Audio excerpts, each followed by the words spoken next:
changed for one name. Jules aim is slain, anything on this plane. Remains are found when the best kept secret get heated. You went platinum with a ghostwriter, so in the game you won, you cheated. We are here, the one and only. I'm gonna call him a UConn product because with the way the season may have ended, you're technically a free agent right now. Is that right? Yeah, essentially, yeah, I am. All right, so yeah, UConn's own Andre Drummond. How's quarantine life been, pal? Man, it's going good, man. You know, just been getting a chance to chill out, hang with my kids, and just relax. When was the last time you touched the basketball? Yesterday. Okay, all right. I have my own gym, so. Oh well, that helps. So slacking on it today? What's stopping you? I mean, you guys. Fair. We'll do that. We've derailed many a career. I moved my workout back because I wouldn't have been done by now. Honored, truly. No, you're good, fellas. Anytime. I do got to say, do you still want to be called like a UConn alum after they had you losing to Hasheem Thabeet in the Twitter bracket?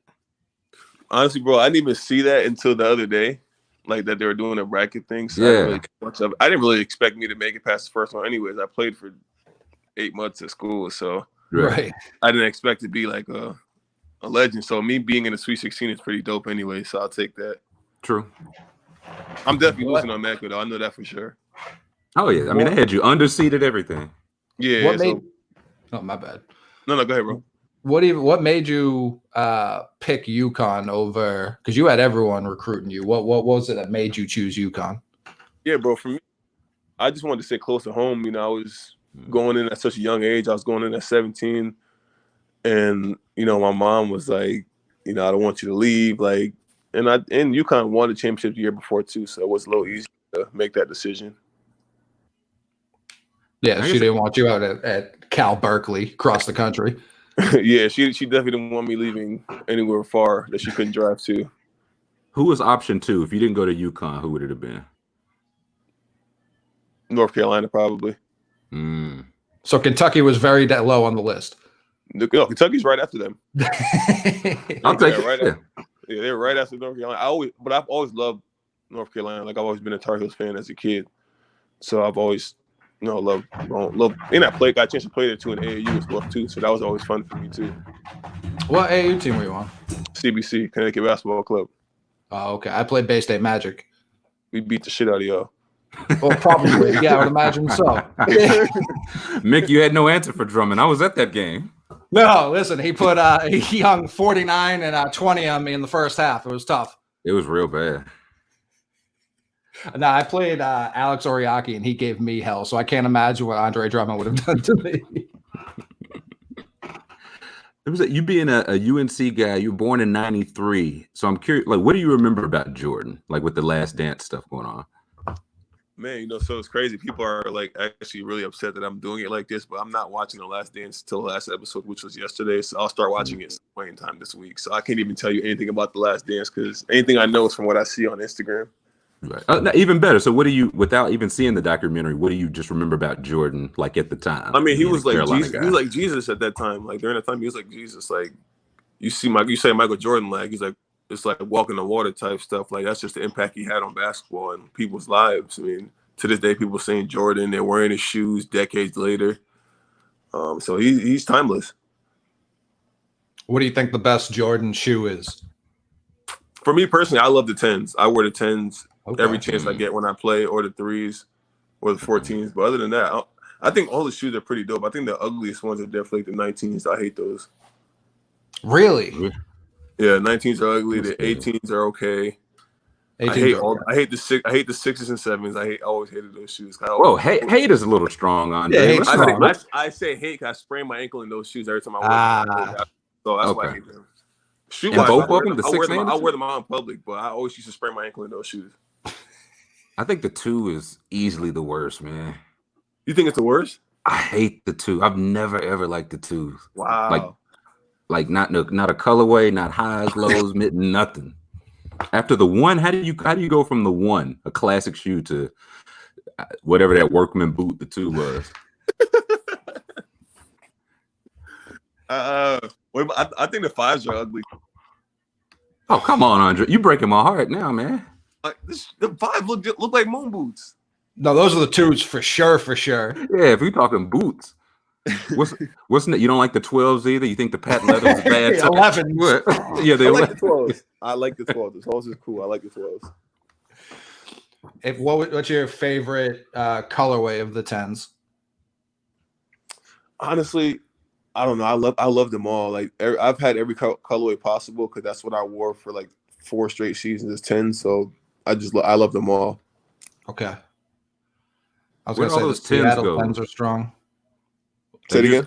You have just boxes and boxes of 10s lined up. Like I don't know 9s, no 11s, no 8s. It's actually disgusting. Like my 10s collection is like out of this world. So what size? What even size are you? Like how? 18. I'm sure you just pick up the phone and call Nike, but that growing up, that had to have been a burden. Yeah, it sucked as a kid. I wore 18s from like the 8th grade till present day. Oh god. Yeah. So you didn't have a fitting pair of shoes until what, college? Absolutely. It's a good thing. It was a good thing I was able to salvage my toes. Yeah. Yeah, end up looking like Shaq otherwise. Yeah, we definitely don't need that. Let me say that since you haven't watched The Last Dance yet, something I'd like for you to consider going into it. Just consider physically fighting on your teammates that aren't as good at basketball. Just think about it. Okay.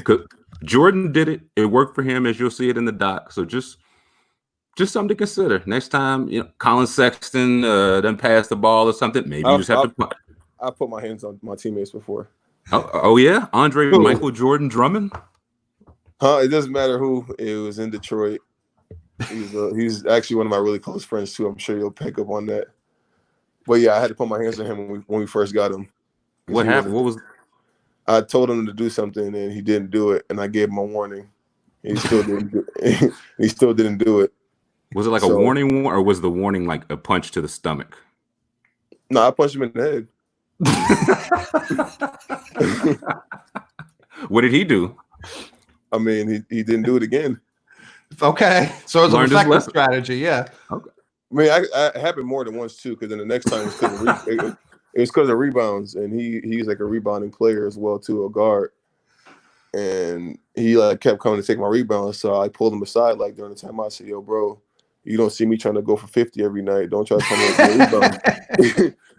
So this is how I eat, bro. So get your ass out of here. Sure. So, but it happened. So how many times did it happen? You said it happened more than once. I let it slide a handful of times, and I just got to a point where I elbowed him in the head next time he jumped. Then he learned his lesson. Yeah, it didn't happen again. You guys, any of my teammates, I do. I did it to people in Cleveland too. What you mean? Hey, I hate everybody. What are you? Yeah, equal opportunity. That's why I'm one of the best rebounders there is, because nobody trying to get hit. 100%. That's half the battle. Now, Andre, I am a Celtics fan. Love the Celtics. Why do you hate them so much? Why do I hate the Celtics? Every time you come to Boston, it's 20 and 30, 20 and 24. I actually love the Celtics. I'm like for that reason. Knicks fan Yeah, easy games to play against. No. Coming to Boston is like going back to Connecticut. Like all my family lives in New England, so like I have like 70 people in the stand, so it's like playing at home. Every time you come here, like Boston guys. Every time you come here, they'll show like most rebounds in TD Bank Garden, because it's not that old of a building since we knocked down the old Garden, and you have all of those records. We haven't really had any center who could put up, and like Daniel Tice trying his best out there. Like, I'm just asking you nicely to relax a little bit. I'll not do that. All right. Honesty. Yeah, I don't want to get punched in the head, so I'm fine. I do have a question. I noticed one of your handles online has Andre Drummond and the other one has 2 Ds. Is somebody just squatting on that account?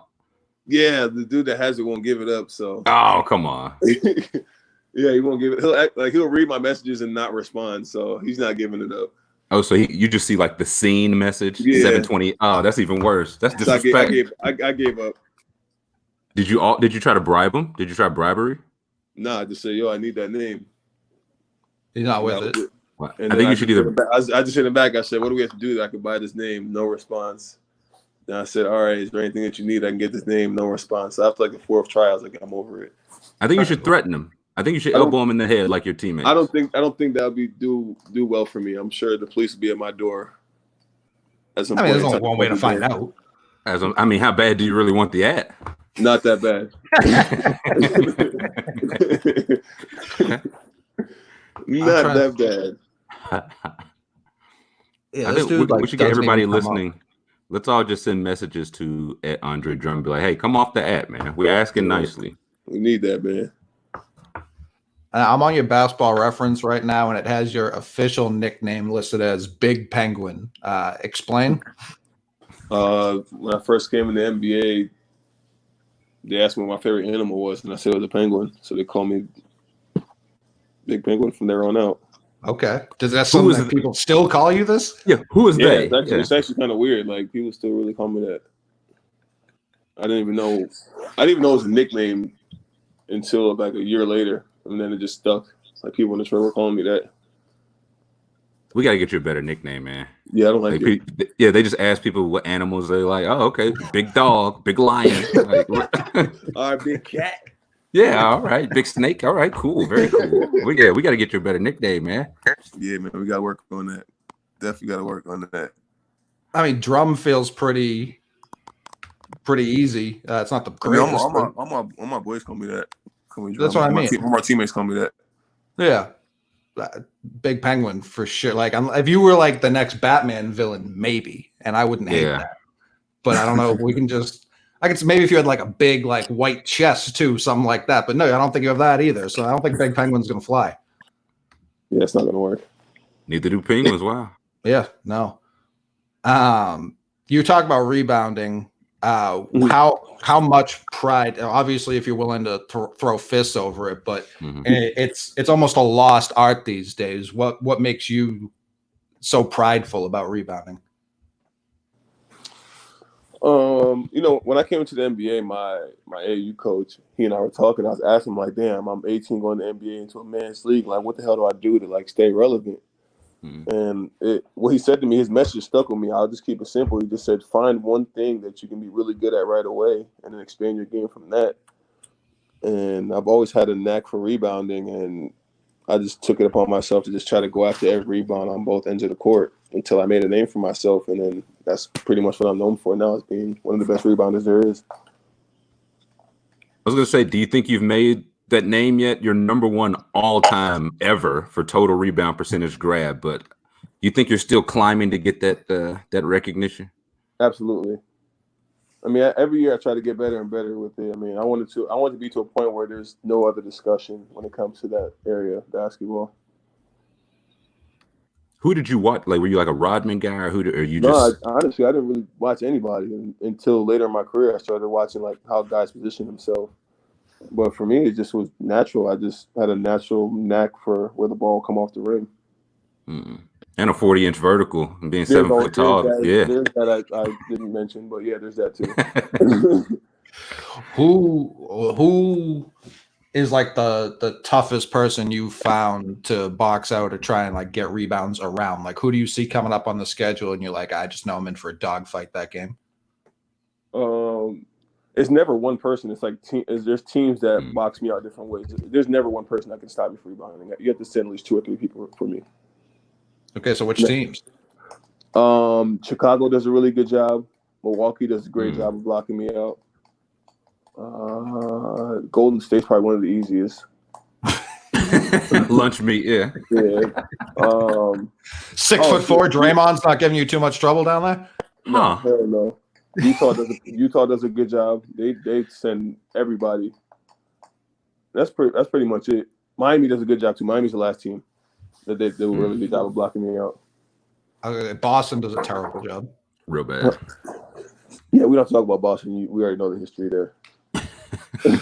I know it all too well. I'm not a fan. Yeah, you've led the league in rebounding 3 years in a row, 4 out of the last 5. So what happened in 2016-17? You only averaged 13.8. Yeah, bro. I don't really remember that year, to be honest. It probably just was a bad year for me. That's probably what it was. I don't only 14 boards. Yuck. Yeah, that's gross. But unbecoming. So you talk about adding something to your game or trying to add something to your game every offseason. What was the next step after you felt like you established yourself as a rebounder? What came next? Free throws is next. Free throws is next. Okay. Yeah. So then, I mean, as you can see, over the years, I've gotten a lot better with that as well too. So I've always picked one thing to get better at each and every year in my career, and that was the next aspect of my game I worked on was the free throws. And obviously, I made one of the biggest jumps since Karl Malone. So that was huge for me in my career too to get rid of that knack of you can foul him whenever you want to. What was it? What was the fix? Was it just an insane repetition, or did you actually rebuild it? It was never repetition. It was more of it was a mental thing. I just had to get out of my own head and stop listening to a million people telling me how to shoot this one shot. Yeah. So I just took a summer to where I went back home and worked out my high school coach again. Cause I've never been a bad shooter until I got to college and the NBA. So I just went back home. I just worked out him for a month or so, and I kind of got that rhythm back and that feeling. And I was shooting at a decent percentage. Now your passing also took like a jump around the same time your free throws did. Was that something? Something like you can practice, or as you get more comfortable with the game, seeing the floor better? I mean, if you see me play, I'm a very, very good passer. My team added more stuff to my game.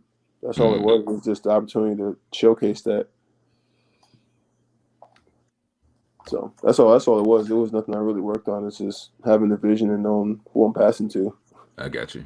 So who, in the terms of boxing out, who's the strongest player? You not even necessarily boxing out, just the strongest player in the league, somebody you've gone against. It's like, Jesus Christ. I'm trying to think. Joel Embiid is fairly strong. He's bigger than me too. He's definitely a tough one to block out or get around. Jokic, I feel like Jokic weighs like 450 pounds. Yeah, how tall is Jokic? Because it says 7'1", but I think he's a smooth 7'6". No, he's definitely super tall, but no, he's not tough to block out. I mean, there's certain players I go against where I know that they're not going to try to have that battle with me all game. Like some of before it started.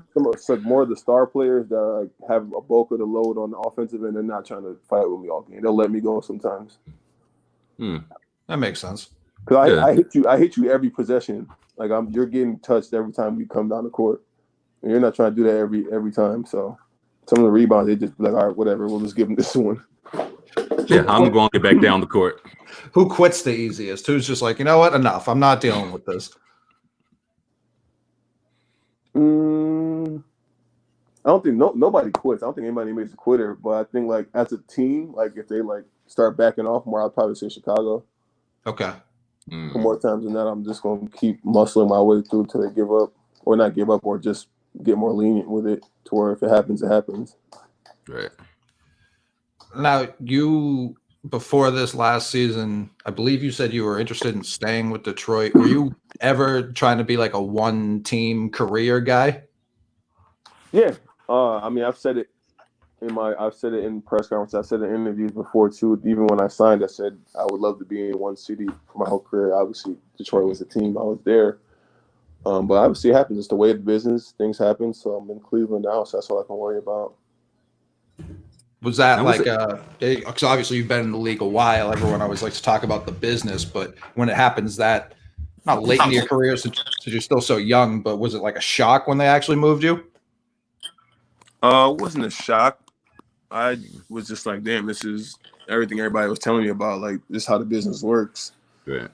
So it was a surreal moment for me. It was humbling. So, I'm excited for the change and looking forward for the next best thing for me.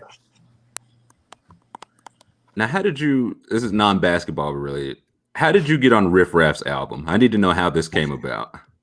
Yeah, he and I met maybe 3 years ago. That song is about 3 years old. I did that song in 2018. Oh, wow. And he's just not putting it out. I'm not sure why, but I met him. Yeah, Riff's a weird dude, man. But I love the dude, man. He's an awesome guy. But I met him a couple years ago, and we happened to be in the same studio. And he's like, "Hey, you do music?" I was like, "Yeah." He's like, "I'm doing a song for my album, and it'd be dope to have you on." I'm like, "All right, what?" So he sends it to me. I cut the song a day later. I sent it to him. I was like, hey, what's your release date? So I know, so there's an overlap with the album I was getting ready to put out during that time. He said, oh, I'm going to put it out in July. I'm like, all right, cool. I'll put mine out before that. Well, he meant July 2022, yeah. Yeah, so a couple years, like 2 years go by, and then he called. Mind you, we're still having regular conversations. I didn't bring anything up about the song. We just, casual talks. And then maybe a month ago, he calls me. He's like, yo, I'm about to put that song out. I said, what song are you talking about? What are you talking about? Yeah, like, what song are you talking about? This is 3 years later. He's like, I'm about to put that song out. What song are you talking about? Like, the one that we did in Miami. I said, yo, bro, didn't I do that in 2018? He's like, yeah, I'm about to put it out now. I said, all right, well, I guess. My punchlines don't work. None of these players play for the same teams anymore. Like, yeah, but I mean, it still sounds good. I'm excited for it to come out. Definitely super excited for it to come out. What is it about getting into music? Like, what inspired you to get into music? I've been doing music for a really long time. I started DJing first, and I didn't really like it as much after 2 or 3 years of doing it, and I decided to start making my own music. I was like, why play other people's music when they could be playing mine? So I fell in love with the art of just writing my own songs and just having fun in the studio until it became a passion. Were you tired of playing songs? You were like, I can make a song better than this. I can make a song better than this. Just keep playing. I can do that. I don't think anybody's music is bad. I just think there's just different tastes for different stuff. So I just was tired of playing other people's stuff. I wanted to hear my own music because I have a story to tell too. So a lot of people's music is like a story about what they got going on. So right. I wanted to express myself in that way too. If you could make a track with only NBA players, both active and retired, who would your first three calls be for those features? Shaq, Dame Lillard, and Iman Shumpert. Okay. Shaq and Dame on the same track? Bold. Yeah. It's going to be like T.I. and Ludacris on Stomp. You just don't tell the other one that they're going to record on it? Yeah. Yeah. Now, along with the music, like you've been doing, like, how did you get like quarantine radio going? Because you got like stand-up comedy night going, you got ladies night going on quarantine. Right? Like, how did all that come about? So I was like super bored. We started 5 weeks ago, so I was bored as hell at the house one day. Same. As we all are still. And I'm like, damn, I need to do something interactive. I feel like I haven't been engaging with my fans lately. And I was like, all right, I'm gonna go live every day and just do random different things. And then it was cool at first, and then I got a phone call from my rep from JBL. He said, hey, do you want to like really do this and like make something out of it? And I'm like, sure. So then I started writing down shows. I started interviewing people.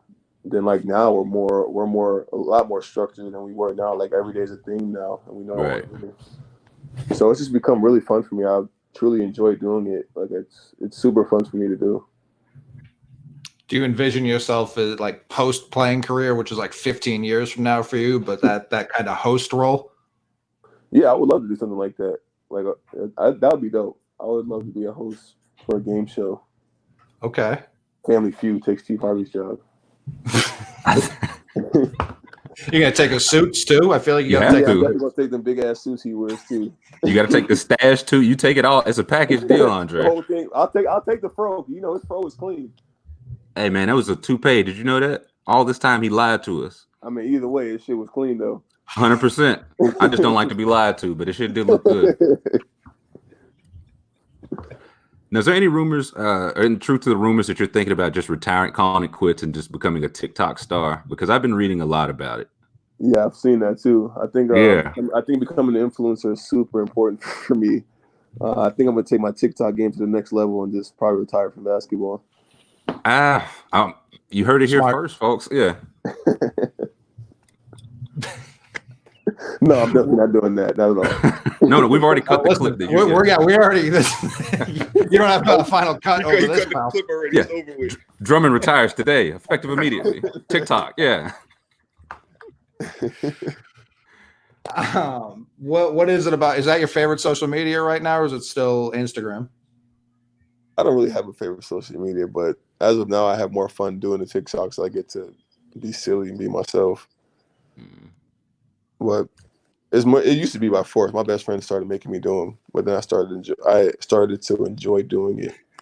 So now it's just that's how I've noticed everyone. They really hate it at first. They get dragged into it, and then they're doing them like at 2 a.m. by themselves, having a grand old time. Yeah, trust me, it's a lot that goes into it. I wish people could film like the behind the scenes of like a TikTok shoot and look how stupid they look. See, there's your lane. If you start doing that behind the scenes of TikTok, they'll be like, Behind "Oh the wow, talk. yeah, I think this will work." It's pretty funny, actually. Look at that. Came up with an idea. See, Yeah, we're not put our heads together. Yeah, it's talk. It's like after Walking Dead when they do the hour Talking Dead. This is just talk with Andre Drummond. There you go. $1 billion idea. That was nice. I like it. Andre, before we let you go, we appreciate you giving us some of your time today. I'm just curious, since you do like to have fun, what is your top 3 favorite cereals of all time? Wow. That threw me off. I don't know how to respond to this right now. Hard-hitting questions that we bring to you here on Mixtape.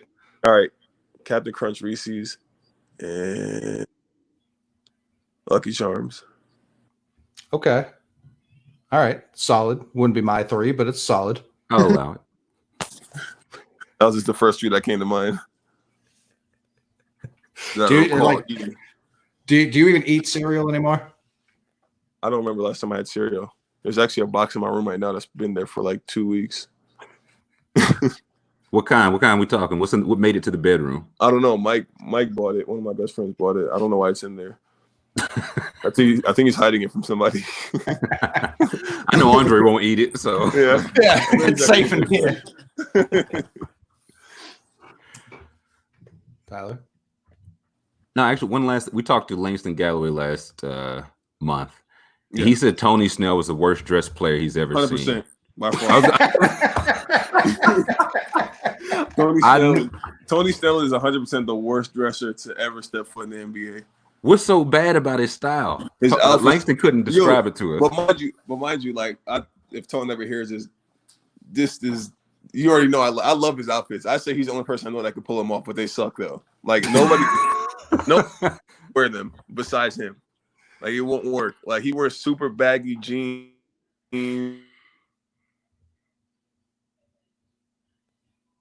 I think Snell took out his internet. Oh yeah, Tony didn't like that. Yeah, no, he did not. And he wears 3 shirts. 3 shirts? And 2 pair of socks. What's that? That's criminal activity. Let me break this down for you so you can envision. Please. This. So he wears a tank top. He wears one shirt that is a lot bigger than the second shirt that he puts over the top. So say he wears like a white shirt and a black shirt. So he wears one white shirt that's super big, and he wears a black shirt and he puts it over the top. So you can see like the sleeves are like matching. The white like poking out, yeah. The white's poking out, the black is over the top. So he wears his clothes like that. And he does that with his socks too. Oh. That's chaos. I'm like, yo, bro, you don't be hot. Like all them damn clothes you got on. Right. He from LA. LA not exactly a cool climate. Like, why is he wearing so many clothes? And he always got a do-rag on with a hat too. So I know his head be hot. Y'all ever chip in and like buy him a suit or get him a nice pair of slacks or something? I saw him wear a suit one day too. That's a lost cause too. His suits are disgusting too. Well, that's my guy though, man. I love Tone, man. Tone's the only one I know I could do that. I still say that to this day. He's the only person I know I could dress that way. It sounds like he can't do that. It sounds like it's not working at all. I mean, for me, it works for him. That's him. Like when I see him, like I no longer laugh at him. I'm like, all right, that's just Tone, man. It's just him. It only took 6 years for you to no longer laugh every time you saw him. Yeah, he's about to retire. Tony Snell's 48. People are like, you know what? Tony just can't dress, man. Yeah, no, it no longer faces me that he dresses like that. That was exactly what Lance was like. Listen, that's my guy. Love him to death. Dresses with his eyes closed. And you were like, absolutely, 100%, can confirm. He'll definitely confirm that. He'll just go in his closet, pick whatever he sees first, and throw it on. And second, it sounds like he still wears shell toes. Oh, brother. Listen, you find a nice shoe you like. I don't hate sticking with that, but with everything else he's got going on, he's gonna figure something out. We might got to get him on to explain himself, but after I hear these fits, I think you guys should do a tell-off story of his outfits. Yeah, behind the scenes. You have to. Like you'll probably cry laughing like when he explains why he wears his stuff the way he does. I was gonna say it's gonna be like some Sunday morning ESPN like really sad story why he's always got 2 shirts and 3 pairs of socks. We all feel like dickheads. Yeah. Oh, and his shorts be mad big too. I don't know how the hell he still got these shorts. Like, like back in the day with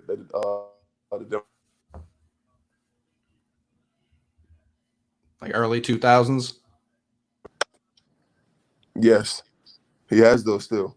Oh. He still wears those. I witnessed him wear jean shorts, and they were really, really large. Yeah, I know they weren't like the fashionable kind that kind of came back in. I know they were just they were the Drummond with the straps. Mark Echoes. He had the Soldier Boys on. Oh boy. Damn. Yeah, man. You know what? Again, that's just Tone, man. I got nothing else to say about him. We got to get him on league. I want Tony Snell. That's my life's mission to get Tony Snell on. No, I want him on all fits first team. That's gonna diminish the page.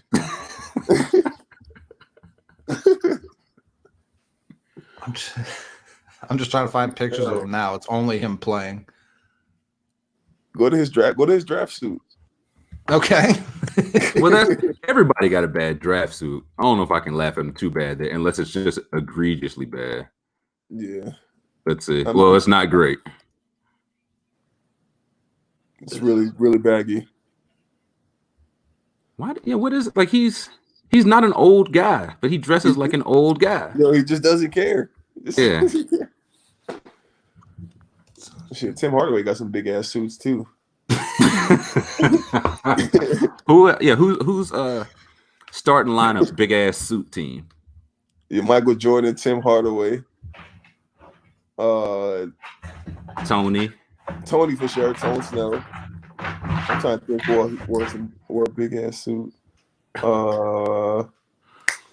Damn it, I have it too. Why am I drawing a blank? I was just making fun of him too. Damn it. I can't think of nobody else right now. I feel like rookie Kevin Love had some big suits. Wide shoulders. Darren Williams used to have some big suits. D Will, there you go. D Will too. Darren Williams had some huge suits. Jesus. Nah, I don't know why big suits are so funny. Hasheem Thabeet had a big suit on too.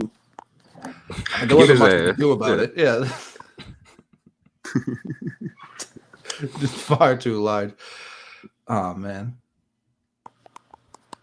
Yeah, Tony Snell's done a good job scrubbing the internet clean of bad pictures of him. Maybe people are just afraid to roast him. Like they know Tony Snell got them kind of ties out in LA. He's like, hey man, he gonna run down on you. Yeah, get you hemmed up. We just let Tony be Tony.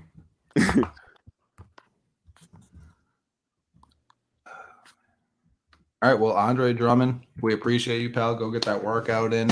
Enjoy quarantine as much as you can. Hopefully we get some basketball back soon. Ready, brother.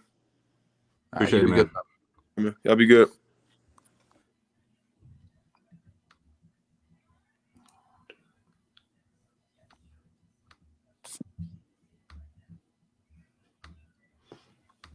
Poor Tony Snell.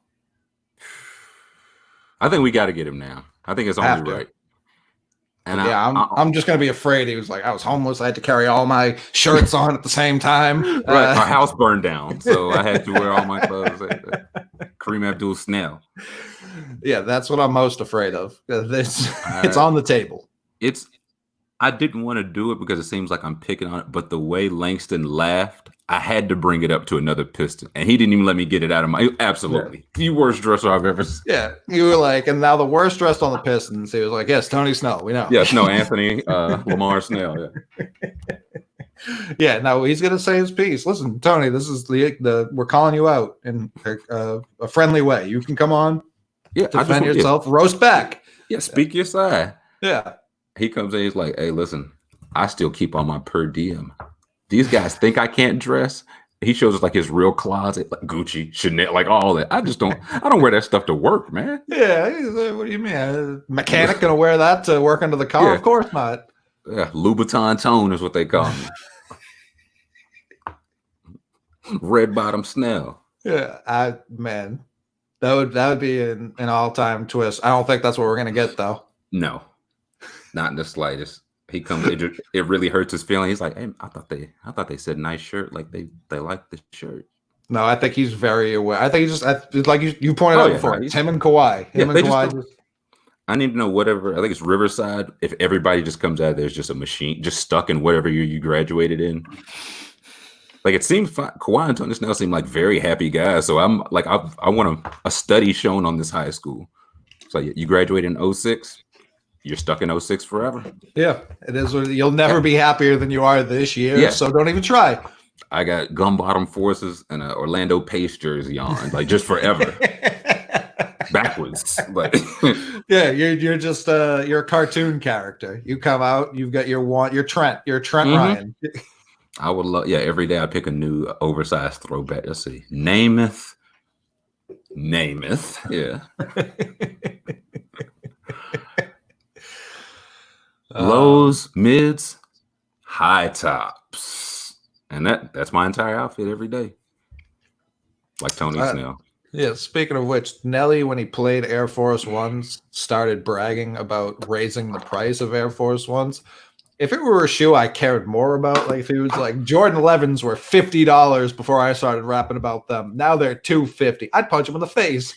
Yeah, it's a flex on his behalf because he's not paying for them. Correct. But on our behalf, yeah, man, I remember when the things was $70. Nelly dropped that damn song. It was like 85 for some lows. Yeah. These were $62 last week. Price of the brick went up. It's like, all right, give me 2 pairs. Shit, I heard the song. Someone bought them like the day before that song came out and couldn't like getting in on IBM before computers were in every school in America. Yeah, like you guys seen these? They're all white. There's a check on the side. Yeah. Oh boy, but Future did drop his album this weekend. We sat down with our pals No Losses, Top Shelf Tyson, a very disgusted YC. An unimpressed YC. Yeah, he was like, music, I guess. I can't. What I really love, I won't spoil it, but I just know by the time this is out, I'm gonna go to YC's page and he'll be like, "Have you guys heard this new High Off Life? Oh my god, like unreal! Why is no one talking about this?" And I'm gonna put him in a headlock. I've seen some people today being like, "No, this Future ain't it," and I'm happy I'm not one of those people.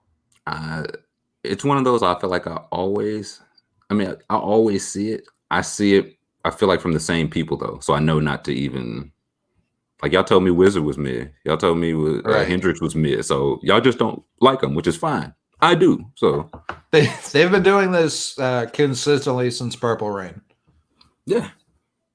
They pulled up the tweet. Somebody, it was like, bro, in 2015, you told us Fetty Wap was gonna get Future out here. Like, why you're still on this? Like, you're still banging this drum? Like, just listen. Say you lost, man. It's fine. It's like I don't think this LeBron guy's any good. It was like, there was one dude in Detroit, like even in '93, is like, Pistons got his number, man. He ain't 3 in a row, man. Anybody could win 3 in a row. I mean, except us and Magic and Bird and all those guys. But that Jordan guy, he really not that nice. Oh man, but yeah, go listen to High Off Life right now, without question. Then we'll see you guys later this week.